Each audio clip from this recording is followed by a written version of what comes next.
Bonjour à tous. Donc, je suis Anthony Baronne, je suis chef de projet numérique au département des Alpes-Maritimes, donc pas du tout dans le secteur du tourisme, mais je vais tout de même vous parler de ce projet qui s'appelle les Explorateurs des Parcs, qu'on a lancé en octobre 2021. Donc, un petit topo d'abord. Le département des Alpes-Maritimes gère 19 parcs naturels départementaux. Il y en a un très près d'ici qui s'appelle le parc naturel des Rives du Var, que vous pouvez visiter pour la pause de midi. Cette application que l'on a développée, donc les explorateurs des parcs, propose aux visiteurs, aux maralpins, aux touristes de découvrir ces espaces naturels et surtout d'acquérir des connaissances environnementales sur le patrimoine culturel, historique, naturel, flore, faune, que l'on peut retrouver dans ces espaces. Donc plutôt que, comme je ne peux pas vous montrer l'application, je vais rentrer dans les détails. L'application, c'est un parcours géolocalisé. Elle se joue directement dans les parcs départementaux. Le parc de Vaugrenier, par exemple, qui a été ouvert en octobre 2021, et le parc de la Grande Corniche que l'on a ouvert pour les vacances du mois d'avril. Donc, je vais vous montrer la vidéo de présentation. Ah.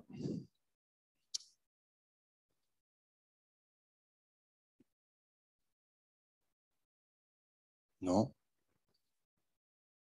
Oui. C'est un PDF ou... Ah.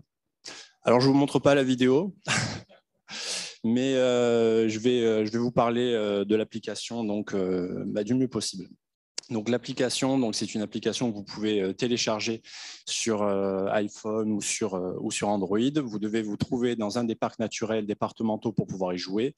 Pour le moment, les parcs, donc, je le disais, de Vaugrenier à Villeneuve-Loubet et de la Grande Corniche au-dessus de Èze et de la Turbie. Lorsque vous êtes localisé dans ces parcs-là, l'aventure débute. En fait, vous êtes accueilli par 2 gardes nature virtuels qui se retrouvent sur l'application, qui s'appellent Max et Isa, et qui vous proposent de réaliser un parcours géolocalisé dans le parc pour découvrir 10 points remarquables.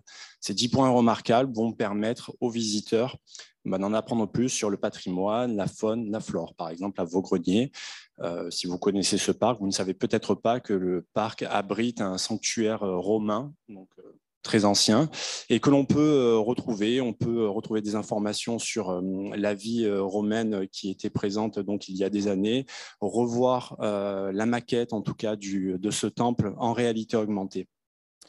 L'application, pour la faune, la flore, les jeux en fait qui vont permettre de découvrir les espèces qui sont présentes dans les parcs, va justement détailler des actions de sensibilisation et d'éducation environnementale.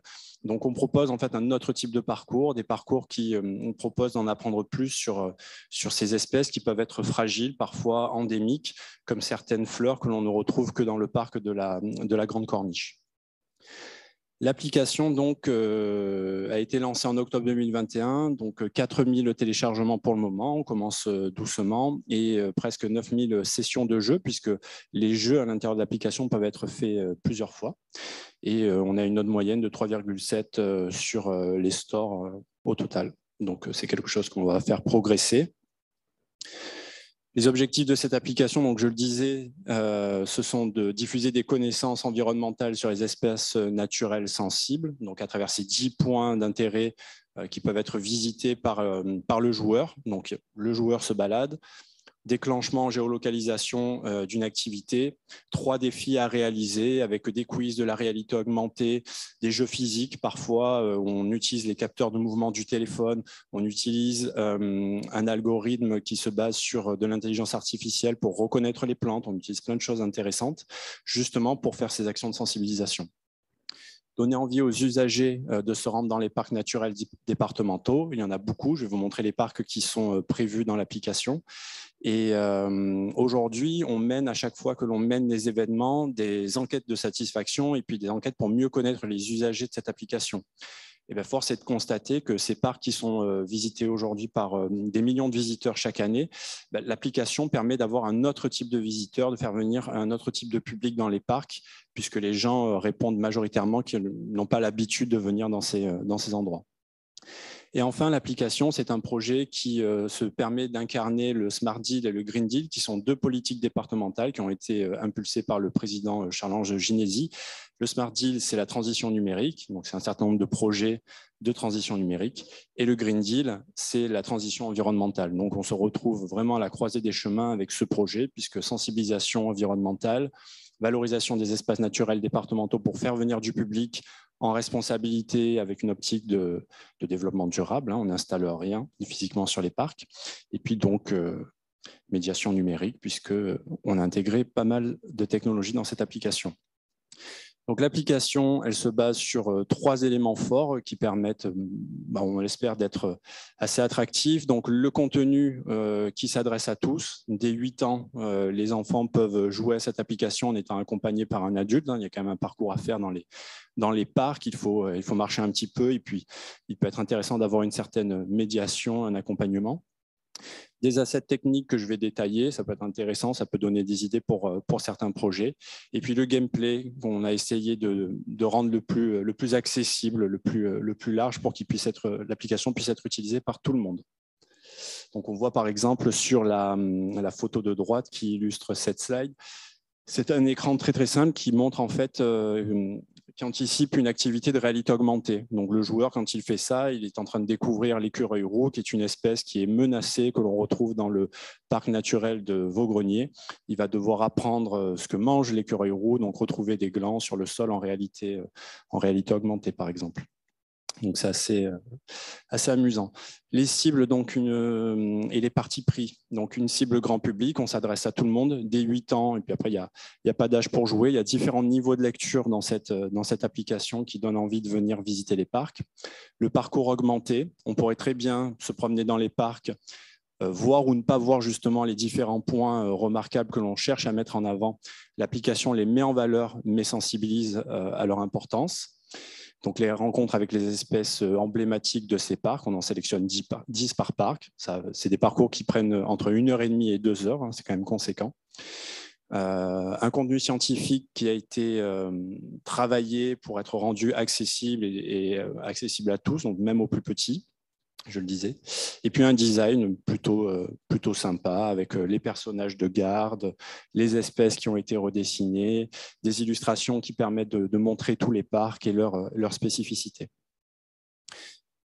Donc les parcs qui vont être couverts, je vous disais que 19 parcs terrestres sont gérés par le département des Alpes-Maritimes. Et puis donc on va se concentrer sur ces parcs-là qui représente le plus gros du trafic, finalement, puisque le parc de Vaugrenier, c'est près de 400 000 visiteurs par an, la Grande Corniche, près de 300 000 visiteurs par an, etc. Donc, on a sorti la Grande Corniche en 2022. On est en train de travailler sur le parc du Vinaigrier, qui est à Nice, à côté du Mont-Boron. Et tous les autres parcs que vous voyez ici, avec les belles illustrations qui les représentent, seront publiés au fur et à mesure. Donc voilà, on essaye de couvrir tout le département en termes de couverture géographique.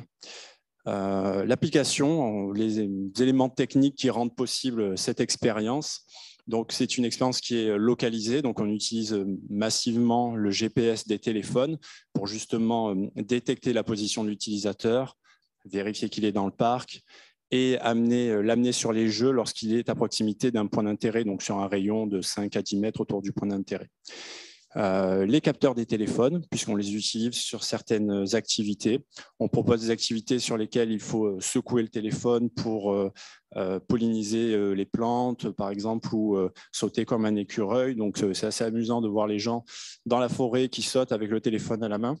Mais voilà, on utilise l'accéléromètre et les différents capteurs du téléphone pour ça. De l'intelligence artificielle, donc on est en plein dans le Smart Deal.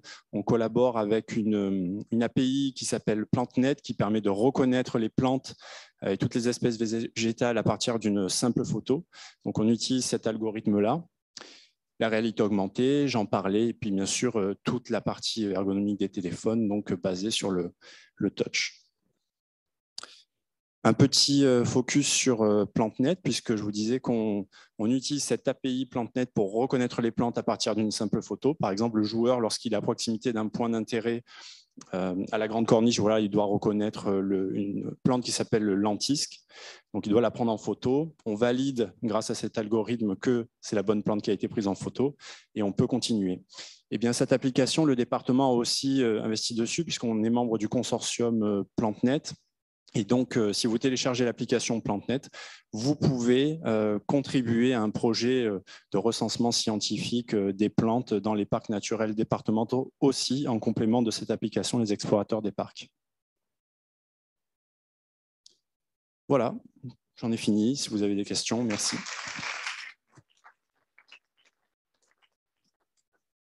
Merci beaucoup. Il y a peut-être une question ou deux avant qu'on aille faire une petite pause.